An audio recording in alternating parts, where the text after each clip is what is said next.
What is your name and what do you do here in Corriverton? Okay, well, my name is Coretta Alexis Fortuné.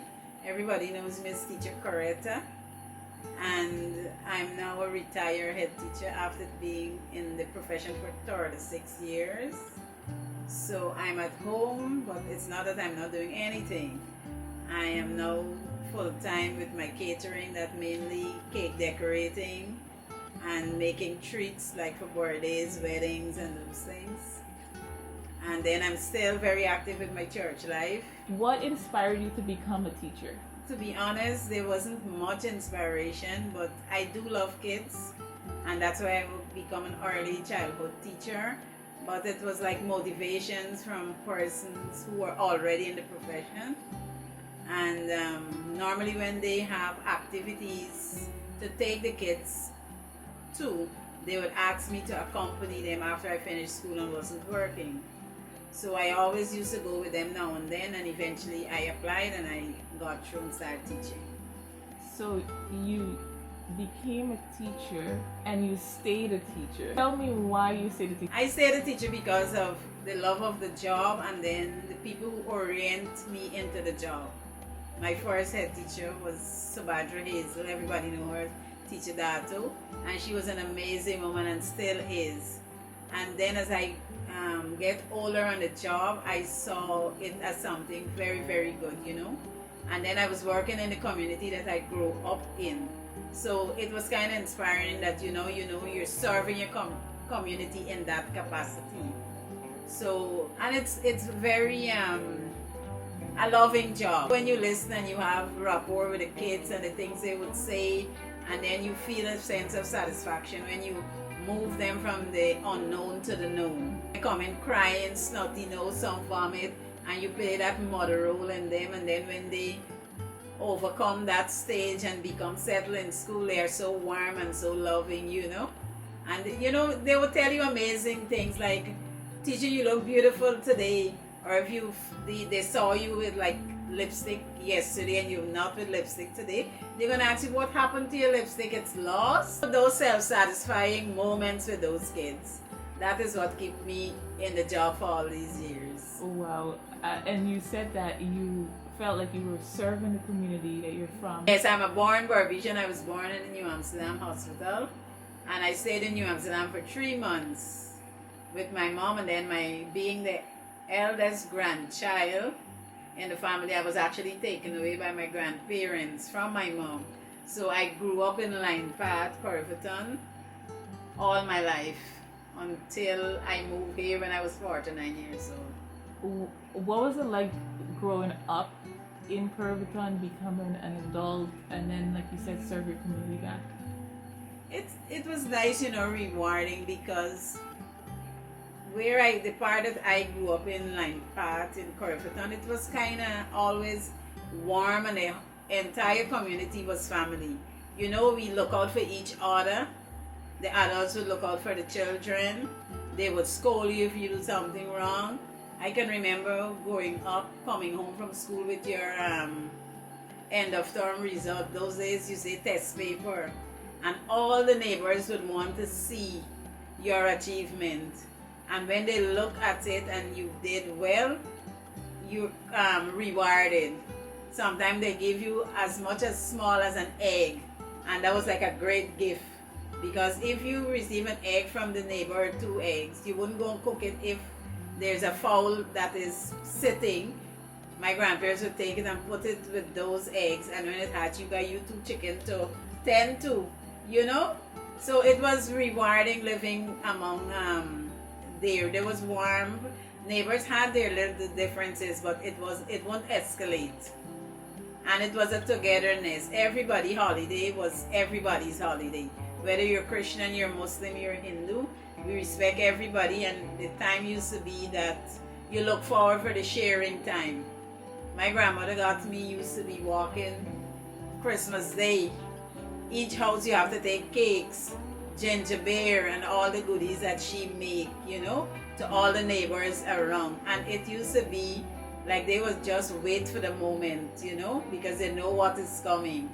So it was really, really good. It was really, really good. What is it like when knowing that you lived in this community, you're very much a part of it, you transitioned from working to now retired. Tell me about that.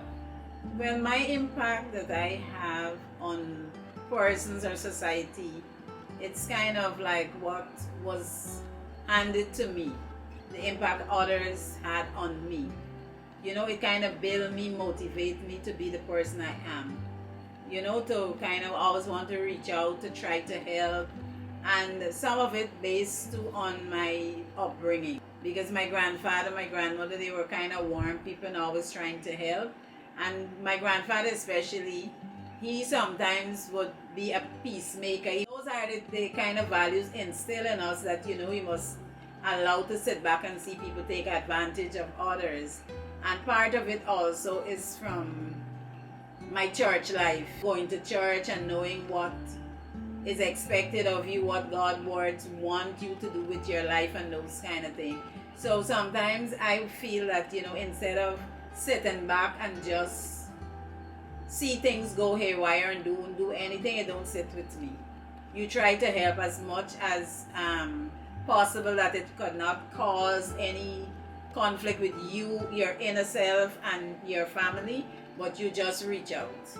And however you can help, if it's mean that somebody's in a situation and you have to just rush home and pack a bag, find clothes, pull clothes from here, there, to give that person, to make that person's life better, I does it. So tell me about the church, and if people are interested, if they're visiting Corriverton, for example. My church life impact to me, yes. I'm a member of the St. Cuthbert Presbyterian Church.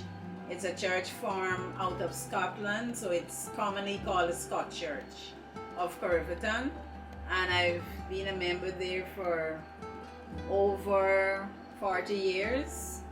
Started as a young teenager. In fact, I was baptized, christened then, offered up at the All Saints Scot Church in New Amsterdam. And when I get older and I learned of that, I said, okay, I want to continue with that denomination. So I went and I'm still there until now. And at church, we are a loving bunch. We are not a big church with a very big congregation, but we are a very warm congregation. And we would very much welcome visitors. Very much.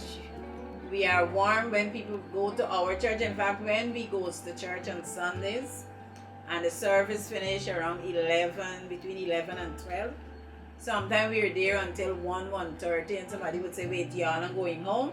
Because there's always this joy of being together when we are there. So it's a warm welcome awaits you. Anybody, when you're ready to come to Corriverton, we're there. The church is not hard to find. It's on the roadside, just close to the Taj Mahal Hotel. So you can find us. Where did the love for baking come from? Now the baking comes about. I was in a home, as I said, my grandmother was the best cook, the best baker. And some of it, she is from Suriname. She was a Dutch woman. And she brought some of her skills from Suriname. So there was always baking and cooking in our home. And as a child, I always used to be up under her. And if she's baking, you have to grease the tins to put in the cake. If she wants to do coconut buns, you have to grate the coconut. So I developed the love from there. And I did try my hand at, without any formal training, to bake and do little decoration on cakes. But then when the skills training opened at the Corriverton Baptist Church, that's in Line Path, they had all these little skill classes. And I happily joined them. So I did cake decoration, I did cushion making, I did food and nutrition, but I just mainly stuck with the baking because I really love that. Baking and decorating. And I think about a few months after, an advanced course was brought on board with a lady by the name of, I think I can remember, Mrs. Cornwall. She was from England. And we did the advanced cake decorating course. And after then, it was no holding back for me. So tell me, like, I see you're smiling as you talk about your baking.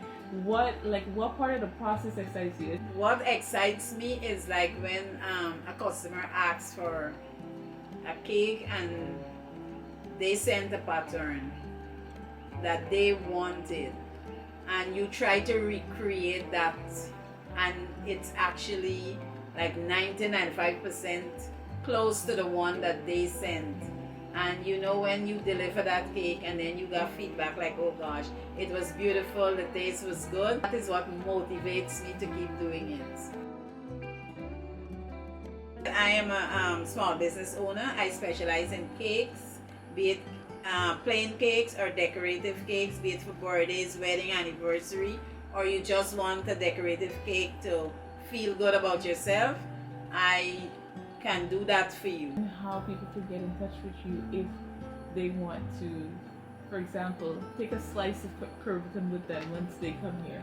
Okay, well, when you come and you want to take back a slice of Corriverton, which I'm speaking about my cakes, you can reach me. My telephone number is 673-2828. A very easy number to remember, 673-2828. And you just ask for Miss Coretta or Teacher Coretta and you'll get me. You think you don't know anybody for Corriverton, you just met someone from Corriverton.